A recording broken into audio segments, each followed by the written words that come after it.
सैयद मुश्ताक हुसैन शाह वल्द कुर्बान शाह शुरका रैली के तौर पर जब पुलिस थाना स्टेशन चौकी के करीब से गुजर रहे थे तो दरख्त गिरने से शदीद ज़ख्मी हुए, जिन्हें हॉस्पिटल में इब्तदाई तिब्बी इमदाद दे दी गई है और इस वक्त इन्हें वापस घर ले जाया जा रहा है।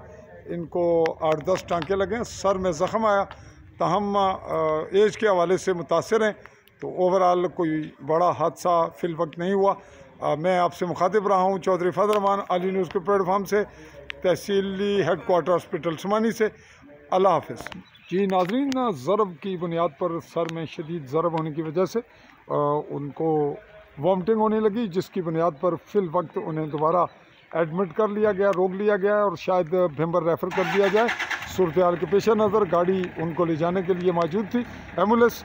तो फ़िल वक्त सैयद मुश्ताक हुसैन शाह जो डब से बिलोंग करते हैं, चौधरी अलीशान सोनी की आज 24 मई 2025 की रैली में शरीक थे, जो जिंदाबाद पाकिस्तान और पाक आर्मी जिंदाबाद के हवाले से थी।